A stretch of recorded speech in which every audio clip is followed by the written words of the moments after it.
ప్రతి మాట కూడా చాలా విలువైనదిగా మనం తీసుకోవాలి.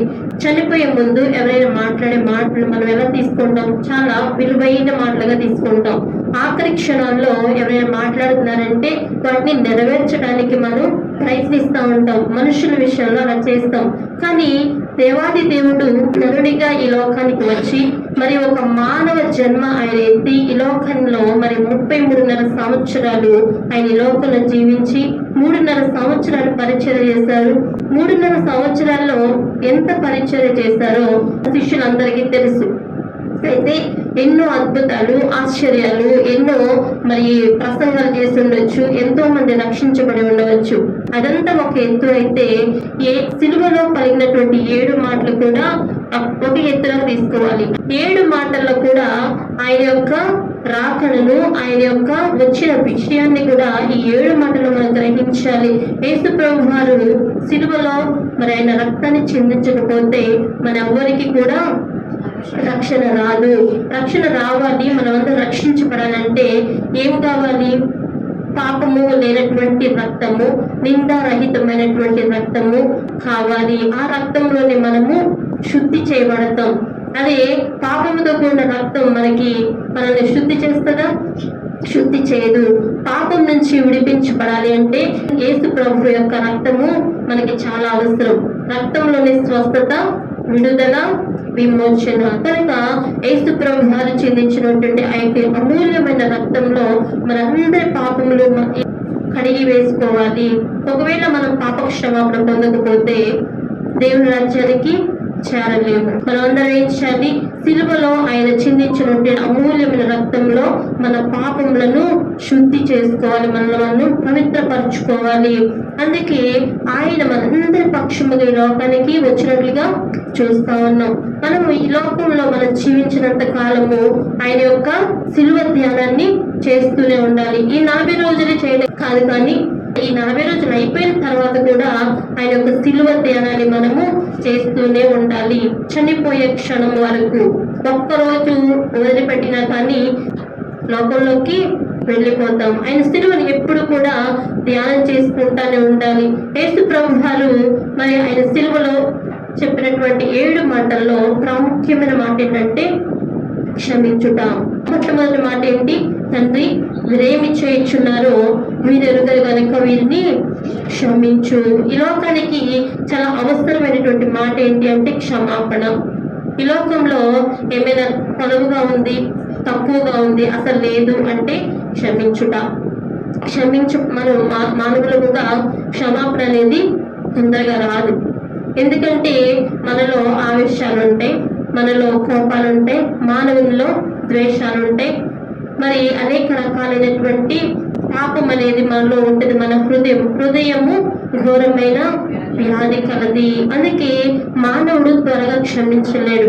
యేసు ప్రభు వారు మరి ఆయన ఎంతో మంది హింసిస్తున్నారు, ఎంతో మంది దూషిస్తున్నారు, కొడుతున్నారు, మొహం మీద గుద్దుతున్నారు, ముళ్ళతో మరి ఆయన తల మీద కిరీటం పెట్టారు. తర్వాత 1 కొరడా దెబ్బలు కొట్టారు. అయినప్పటికీ యేసు ప్రభు వారు నోరు తెరిచి ఒక్క మాట కూడా మాట్లాడలేదు. ఎందుకు మౌనంగా ఉన్నారు? ఆయన మౌనంగా ఉండకపోతే ఆయన వచ్చినటువంటి కారణము జరగదు, కంప్లీట్ అవ్వాలి. ఆయన వచ్చిన కార్యము నెరవేరాలి అంటే ఆయన మౌనంగానే ఉండాలి. ఆయనకు ముందుగానే తెలుసు, నన్ను ఇలా శిక్షిస్తారని తెలుసు, ఇలా కొడాలతో కొడతారని తెలుసు, ఇలా నడిపిస్తారు సిలువతో, అన్ని విషయాలు తెలుసు. తెలిసి ఆయన ఈ లోకానికి వచ్చారు అంటే కేవలము మనందరి మీద ప్రేమతో ఆయన ఈ లోకానికి వచ్చి మరి ఆయన అంతగా భయంకరమైనటువంటి సిలువ శ్రమను భరించినట్లుగా చూస్తా ఉన్నాం.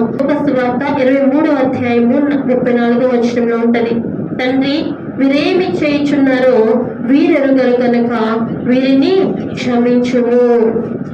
యేసు ప్రభు వారు ఆ 7 మాటల్లో ఇంకేదైనా స్టార్ట్ చేసి ఉండొచ్చు కదా. మొదటిగానే ఈ మాటతో ఎందుకు స్టార్ట్ చేశారంటే క్షమాపణ అనేది మానవులముగా చాలా అవసరం. ఆయన చెప్పారు అంటే అది ఖచ్చితంగా మానవులు చేసి తీరాల్సిందే. క్షమాపణ లేకపోతే, ఆయన మనల్ని క్షమించకపోతే మనము కూడా పరలోక రాజ్యానికి వెళ్ళలేము. మనం కూడా క్షమించాలి. ఆయన క్షమించడమే కాదు, మనము కూడా ఇతరులు క్షమించాలి. ఆయన మనం పాపం చేస్తున్నప్పటికీ, మనం ఇంకా పాపంలో ఉన్నప్పటికీ మనల్ని క్షమించే కదా ఆయన ఈ లోకానికి వచ్చారు. కనుక మనం ఏం చేయాలంట? క్షమించడం నేర్చుకోవాలి. క్షమాపణ హృదయం కలిగి ఉండాలి. ఈ మాటలో మనం నేర్చుకోవాల్సిన 3 పాయింట్స్ ఏంటో చెప్పి నా మాటలు ముగిస్తాను. 1, క్షమాపణ హృదయాన్ని కలిగి ఉండాలి. ఏంటంట? క్షమాపణ హృదయం. చూడండి, మత్తయి సువార్త 6వ అధ్యాయము 12వ వచనం. మా రుణస్థులను మేము క్షమించిన ప్రకారము మా రుణములను క్షమించుము, మమ్మల్ని శోధనలోనికి దుష్టుడి నుంచి మమ్మల్ని తప్పించుము. మనుషుల అపరాధములను మీరు క్షమించిన ఎడల మీ పరలోకపు తండ్రియు మీ అపరాధములను క్షమించును. మీరు మనుషుల అపరాధములను క్షమింపకపోయిన ఎడల మీ తండ్రియు మీ అపరాధములను క్షమించడు. మనం పాపంతో ఉన్నప్పుడే యేసు ప్రభువారు మన పాపాలను క్షమించడానికి లోకానికి వచ్చారా? మరి ఆయన క్షమించినప్పుడు మనం ఎందుకు క్షమించలేకపోతున్నాము అంటే మనలో ఉన్నటువంటి బలహీనత. ఆ బలహీనతను ఎక్కడ పోగొట్టుకోగలమంటే కేవలము యేసు ప్రభు దగ్గర మాత్రమే మనం పోగొట్టుకోగలం. ఆయన సిలువను ధ్యానం చేస్తున్నప్పుడు మాత్రమే మనము ఆ బలహీనతను పోగొట్టుకోగలము. కోపం అనేది పాపంతో సమానం. మరి ఆ పాపం పోవాలంటే యేసు ప్రభు చిందించినటువంటి ఆ అమూల్యమైన రక్తంలోనే మనము శుద్ధి చేసుకున్నప్పుడు ఆ బలహీనత నుంచి మనము విడిపించబడతాము. ఆ బలహీనత పోలేదు అంటే మనము దేవునికి దూరంగా ఉన్నాము అని అర్థం. కనుక మనం ఏం చేయాలంట? మొదట మన పాపములను ఎక్కడ ఒప్పుకోవాలి? దేవుని సన్నిధిలో ఒప్పుకోవాలి. దేవుని సన్నిధిలో ఒప్పుకోకుండా మనుషుల ముందు ఒప్పుకున్నా అది ప్రయోజనం లేదు. దేవుని సన్నిధిలో ఒంటరిగా కూర్చుని మనలో ఉన్న బలహీనతలు, మనలో ఉన్నటువంటి మరి ఏమైనా తెలుస్తూ చేసిన బలహీనతలు ఏమైనా ఉంటే వాటన్నిటిని మనం ఒప్పుకొని విడిచిపెట్టాలి. ఏముందని చిన్నదని అనుకుని మనం విడిచిపెట్టేస్తే ఆ చిన్నదాన్ని పట్టుకుని అపవాది ఏం చేస్తాడంట? శోధిస్తాడు. చిన్న విషయం చాలు అపవాది మన మీద పని చేయడానికి. కనుక మనం ఏం చేయాలి? చిన్న విషయాన్ని కూడా దేవుని సన్నిధిలో జ్ఞాపకం చేసుకుని ప్రభువా నాలో ఉన్న బలహీనతలన్నీ తీసివేయమని ప్రార్థన చేయాలి. ఆ క్షమాపణ హృదయం అనేది ఎవరిస్తారని? దేవుడే ఇస్తారు. మనల్ని ఎవరైనా బాధపెట్టి ఉండొచ్చు. చాలా మంది కూడా మాటలతో కానీ లేకపోతే వారి యొక్క క్రియలతో కానీ బాధ పెడతానే ఉంటారు మనుషులుగా. కానీ వారిని చూసినప్పుడు మనకి గుర్తొస్తూ ఉంటుంది దేవుని వాక్యంలో మనం ఎదుగుతున్నప్పుడు వారి యొక్క బలహీనతలను మనం ఏం చేస్తామంట? క్షమిస్తాం. ఎవరైతే క్షమిస్తారో వారు దేవునిలో బలవంతులు. దేవునిలో బలహీనలు మాత్రమే ఏం చేస్తారంట? ఆవేశపడిపోతా ఉంటారు, కోపం వచ్చేస్తూ ఉంటుంది. వారిని క్షమించడానికి కొంచెం కూడా మనసు రాదు. అందుకే మనం ఏం చేయాలి? క్షమించడం నేర్చుకోవాలి. తర్వాత ఇంకొకటి ఏంటంటే మనలో లోపము లేని ప్రేమ చూపించాలి. మనం ప్రేమ చూపించడంలో కూడా క్షమించి వదిలేయడం కాదు, కానీ వాళ్ళలో లోపము లేని ప్రేమ చూపించాలి. లోపం లేని ప్రేమ ఏంటంటే ఎటువంటి కపటం లేకుండా హృదయపూర్వకముగా వారిని ప్రేమించాలి. కపటంతో కూడిన ప్రేమ, లోపల ఒకటి పెట్టుకుని బయటకు ఒకటిలాగా ఉంటాం. అది ప్రేమ మంచిది కాదు, దేవునికి ఇష్టమైనది కాదు. దేవుడు ఏం చెప్పారో అదే చేస్తా ఉన్నారు. మనం కూడా ఏం చెప్పామో అదే చేయాలి. మనుషుల ముందు ఒకలా ఉండటం, మనుషుల వెనక ఒకలా ఉండటం, అలా మనము ఉండకూడదు. విమర్శకులుగా మనం ఎప్పుడైతే ఉంటామో నిజమైన ప్రేమ ఉండదు. దేవుని ప్రేమ మనలో ఉండదు. దేవుడు మనలో ఉండాలి అంటే నిజమైన ప్రేమ మనలో ఉండాలి. మనం కూడా ఇతరులకు క్షమించాలి. ఇతరులకు క్షమించినప్పుడు దేవుడు మనల్ని క్షమిస్తాడు. కనుక 2వ పాయింట్ చూద్దాం. చూడండి, శత్రువులను ప్రేమించాలి. శత్రువులను ప్రేమించడం అంటే ఎలా ప్రేమిస్తాం? మనల్ని ఎవరైనా కొట్టారు, ప్రేమిస్తామా? ప్రేమించలేం. ఎందుకంటే వారిని చూసినప్పుడల్లా మనకి అవే గుర్తొస్తూ ఉంటాయి. మన శత్రువులు మన కళ్ళ ముందే నడుస్తున్నప్పుడు జరిగిపోయినవన్నీ గుర్తొస్తూ ఉంటాయి. అవి మర్చిపోవాలంటే మనం ఏం చేయాలంట? ఎల్లప్పుడూ కూడా దేవుని యొక్క వాక్యాన్ని మన హృదయంలో భద్రంగా ఉంచుకోవాలి, వాక్యాన్ని ధ్యానించాలి. మీ శత్రువులను ప్రేమించుడి. మరి యేసు ప్రభువాన్ని శిలువ మీద అంత భయంకరంగా కొడుతున్నారు కదా, రోమా సైనికులు ఎంతగా చిత్రహింస పెట్టారు.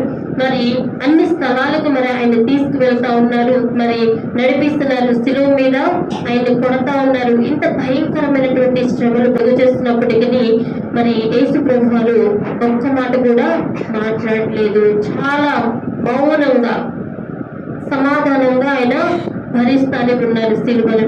ఎందుకు అంటే కేవలము మనలో బలహీనతలు పోవాలి, లేకపోతే ఇంకెప్పటికీ కూడా తండ్రితో మనము చేర్చబడలేము. తండ్రితో మనల్ని కలపడం కోసమైనా ఈ లోకానికి వచ్చారు.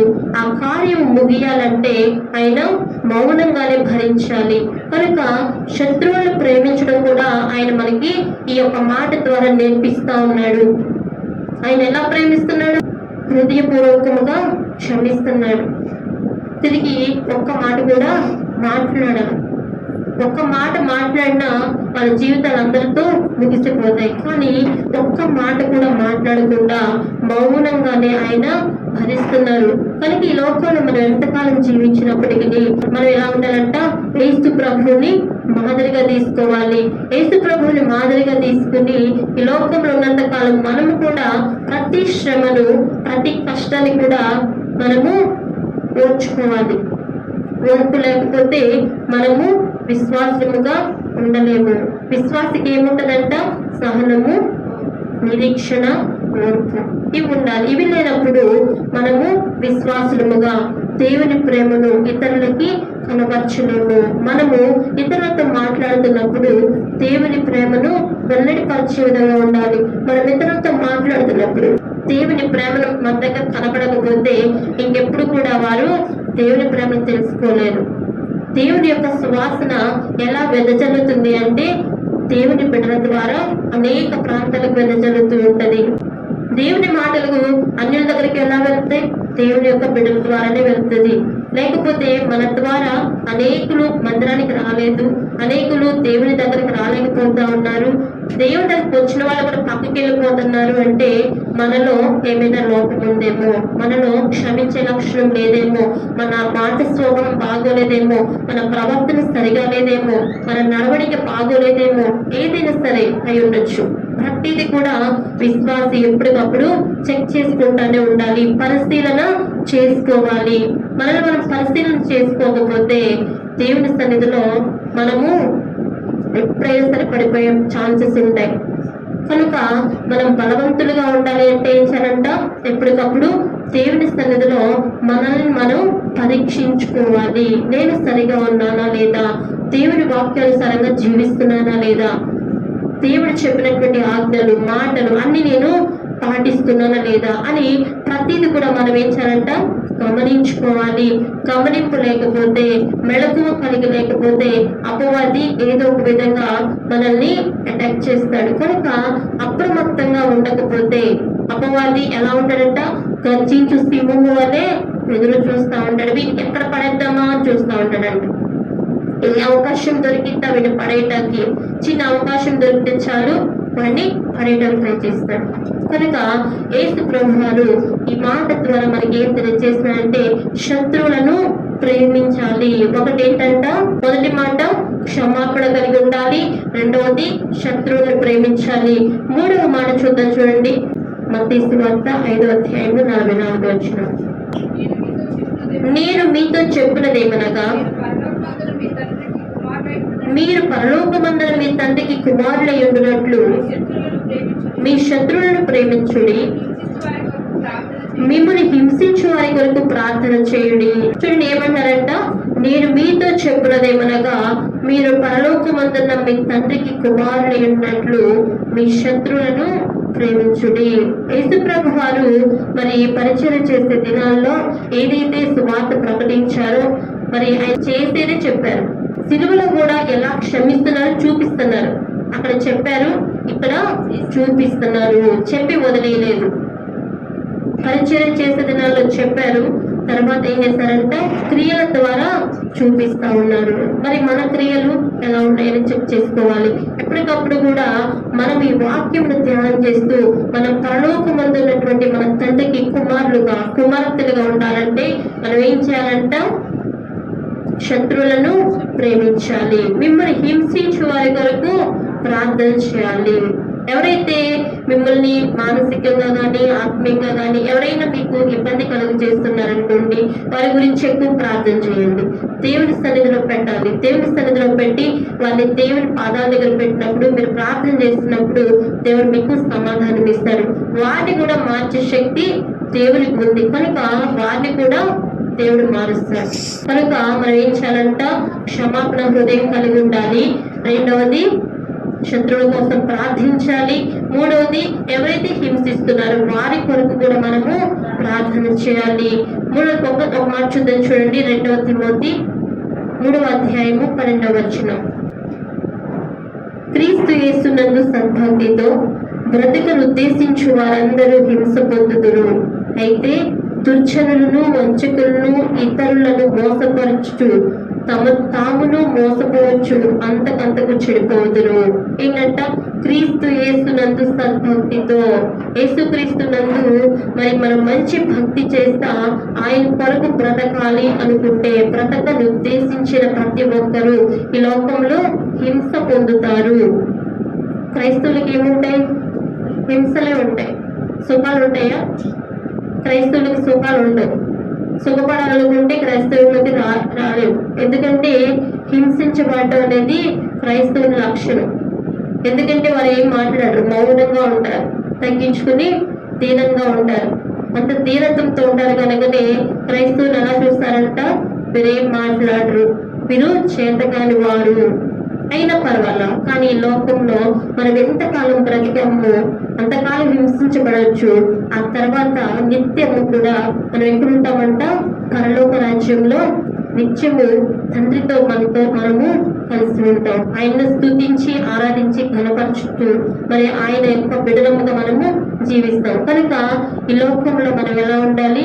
క్షమించాలి, హింస పొందాలి, అన్ని కూడా భరించాలంటే కేవలము దేవుని యొక్క శక్తి మనలో ఉండాలి. దేవుని శక్తి మనలో ఉన్నప్పుడు ఇవన్నీ మనము నెరవేర్చగలుగుతాం. ఒకవేళ దేవుని యొక్క శక్తి మన మీదకి ప్రవహించబడకపోతే మనము వీటన్నిటిలో కూడా జయించలేం. కనుక యేసు ప్రభువు చెప్పినటువంటి ఆ మొదటి మాట ఏంటంటే క్షమాపణ. తండ్రి వీరేమి చేయించున్నారో వీరెరుగరు కనుక వీరిని క్షమించు. ఆ క్షమాపణ నుంచి మనం నేర్చుకున్న మాటలు ఏంటంటే, ఒకటి, క్షమాపణ హృదయం కలిగి ఉండాలి. రెండవది, శత్రువులను ప్రేమించాలి. మూడవది, హింసించు వారి కొరకు మనము ప్రార్థన చేయాలి. ఈ 3 అంశాలు మనం ఎప్పటికప్పుడు గుర్తుంచుకోవాలి. మొదటి మాట గుర్తురాగానే ఈ 3 మాటలు మనం గుర్తుంచుకున్నప్పుడు యేసు ప్రభువు వారి సిలువలో పలికిన ఆ మాట యొక్క అర్థము మనం నేర్చుకోగలుగుతాం, గ్రహించగలుగుతాం. మన హృదయంలో ఎప్పుడు కూడా ఇవి ధ్యానం చేస్తూనే ఉండాలి. అప్పుడే మనము ఈ లోకంలో జయించగలుగుతాం. యేసు ప్రభువు వారు మరి మనందరి మీద ఆయన కనుదృష్టి ఉంది. ఈ లోకంలో మనం ఎన్ని బాధలు పడినా పర్వాలేదు, కానీ దేవుని యొక్క శక్తి మన మీద ఉన్నప్పుడు ఈ లోకాన్ని మనం విడిచి వెళ్ళిపోయినప్పుడు పరలోక రాజ్యంలో మన దేవుడు ఆహ్వానించినప్పుడు మనం ఎంత సంతోషాన్ని పొందుకుంటాం. అందుకే ముందున్నటువంటి ఆనందంలో జ్ఞాపకం చేసుకుంటూ ఈ లోకంలో మనం ఏం చేయాలంట? ఓర్పుతో సహనముతో ప్రతిదీ కూడా మనము భరించాలి. మనం భరించినప్పుడు తర్వాత మరి చనిపోయిన తర్వాత మనం ఎక్కడుంటామంట? నిత్య జీవం పొందుకుని దేవుడితో సహవాసం చేస్తాం. దేవుడితో పాటు మనం కూడా ఉంటాం. కనుక ఈ మాట ద్వారా మనము నేర్చుకుందాం. అందరం తల వచ్చి కంట మూసుకున్నట్లయితే 1 నిమిషం పాటు ప్రార్థన చేద్దాం. మహాగౌడ మహోన్నతుడ మా ప్రియ పరలోక తండ్రి, నీకు వందనాలు ప్రభా.